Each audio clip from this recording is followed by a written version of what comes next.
Hi guys, welcome back again. It's been a long time, I know. The weather hasn't helped, so there's been not much RC going on. In fact, we've been running indoors at the moment for the last 4 months. If you've all probably seen from my last videos and stuff that I like to run these kind of Yokomo two-wheel drive buggies indoors. We're lucky enough we have a gym which we kind of transition every week into a RC car track. It's a bit Heath Robinson, but it's good fun, and you know, we just keep adding to it, adding jumps, this, that and the other. So blah blah blah, I digress. Anyway, yeah, because the weather is so shocking outside, and I've not been doing much outside running or bashing or anything, I thought what I'm going to do is do a review of a car which seems to be unavailable in the UK. Basically, this car is it's a newish car, I think it came out in the middle of last year or something, and it's actually, let me get the box and I'll show you. Is that the right way up? Yeah, it's this, the HPI Sports Free Flux.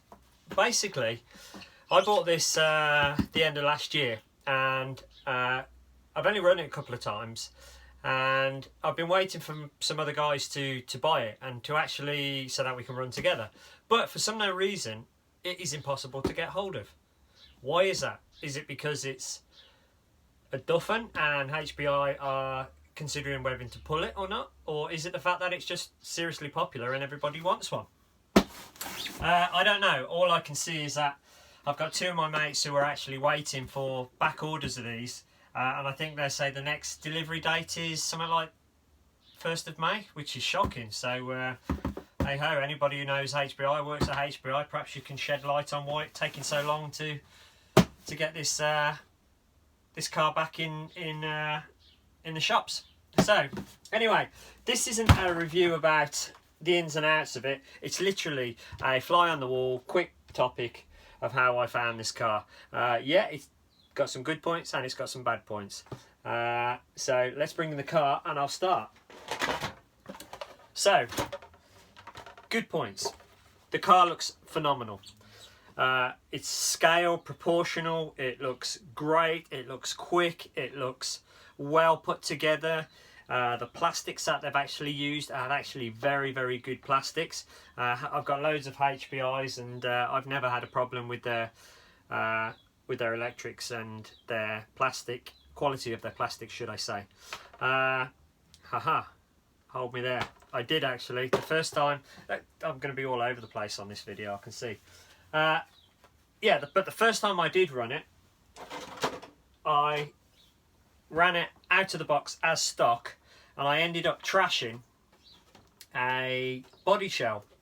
And this was because HPI, from, I don't know whether it's from the factory or whatever, but I hadn't trimmed the wheel arches properly. So when I was turning into a sharp corner, it was actually catching the tyre and forcing the mud flap to put this front part bit of the body onto the carpet that I was running it. And in time, it's just snapped it. So I'm a bit peeved off about that because, yeah, this shell is lovely, but it's 75 quid. And also it's out of stock. So luckily when I got mine, I got a spare shell, but I'd be pretty pissed off, to be honest, if I hadn't have got a new shell with it. Because forking out 75 quid for a new shell because a little bit sloppy trimming and stuff like that is annoying. So that was the first problem I had out of the box. Now, just a quick overrun on this car. It is a four-wheel drive car. It runs the same Flux ESC and motor.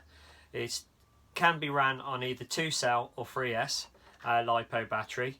But a word of warning, I wouldn't try running it indoors or on a small confined space on anything more than 3S. 3S is just crazy. The problem is they put on all these boxes that it can run up to 70 miles an hour? Yeah, 70 miles an hour.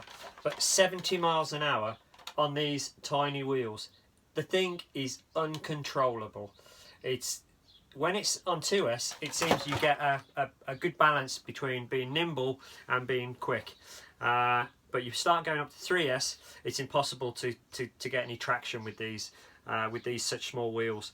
And basically, when it goes, anything that goes that speed, it's like the Traxxas XO1 up here that I've got. That's a 100+ mile an hour car, but I don't know anyone that has ever managed to get it successfully in normal circumstances anywhere near that. I ran it at 80 miles an hour on a massive long road, and I must admit it kind of totaled and broke all the chassis, this, that and the other. The batteries flew out and ended up having to buy a new shell on it. So scale proportion to speed is not really equivalent. You know, yeah, you can go 70 mile an hour in a normal big car, but that's scale size is what it's supposed to do. This is not. Scale size for this would probably be 50 mile an hour at a push. So yeah, the chassis and everything on this car is made fantastically well. It's got a the old Sprint 2, which this has replaced. I think it's replaced, or they still sell the both. Is actually belt driven. I hate belt driven cars. I used to race Schumacher. What they call them? Forget. Schumachers, but they were belt driven, and it's a right ball ache when you strip out a drive belt, because it's just a nightmare. So I much prefer the shaft drive on most of the cars. All of my four-wheel drives are shaft drives now, and I just much prefer it. Even so, when they put this together, they actually made it really accessible to get to the diffs, to the drive shafts, and most of the components in the car. So for working on it, its ease of work is easy. I think this chassis has maybe leapfrogged on the back of, let me just bring it here. I think it shares a lot of resemblances to the HPI WR8, which I've had a few years now, but it's the same. It's a four-wheel drive, it's shaft driven, and it shares a Flux motor and ESC, and can also run on 2S or 3S, the same as this. Although this is classed as a 110, the RS4, this is also classed as a 1.8. It's tiny in comparison to most 1.8s. If you have a look at the KI, I'll show DRX. It's DRX, yeah, I think so. That's a proper actual 1.8 size car. This, me personally, is probably about a 1.9.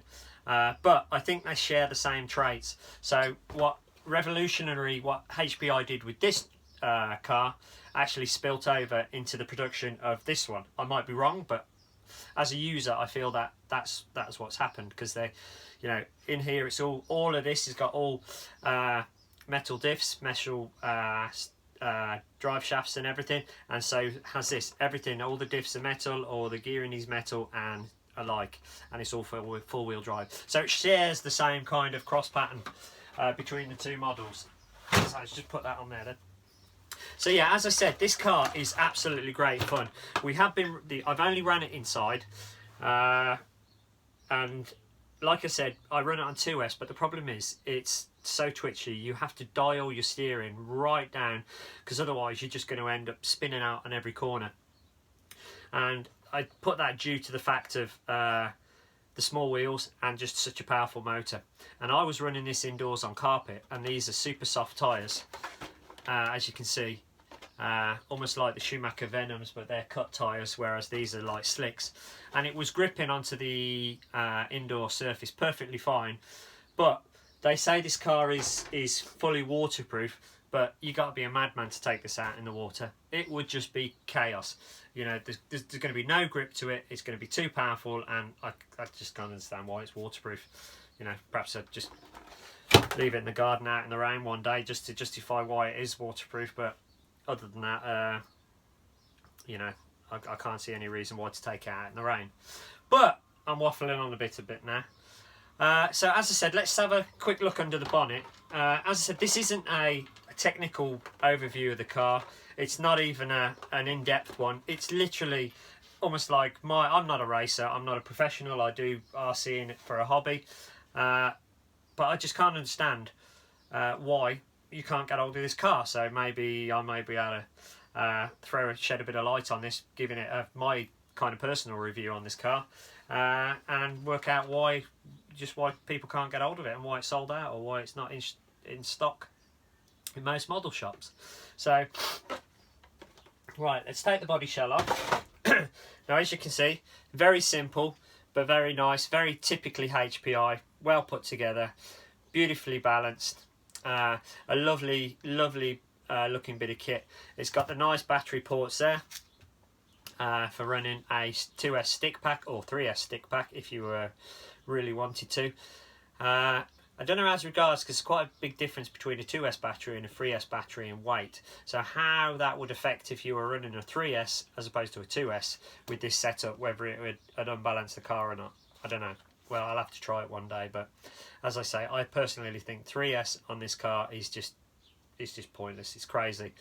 It's crazy. I suppose if you've got a big enough area to do it and you don't really care about spinning out and just, you know, you're not going to hit anything, well, so be it, put a 3S in it. But I think it's balanced perfectly with 2S on this car.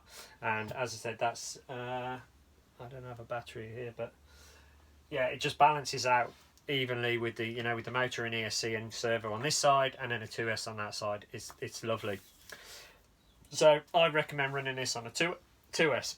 Perfectly fine. Still dial your steering down. One thing I would recommend though is getting some kind of steering aid, whether that be in the form of an ABC or a drift box or some kind of gadget that would stop it spilling out.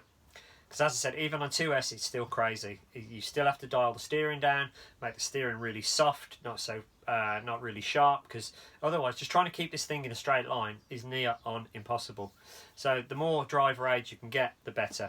It might just be me that's not had the chance to run it as often, but you know, it's not my fault. The weather's shocking, and you know, as I said, I run two-wheel drive indoors, so this was purely to bring out and have a play.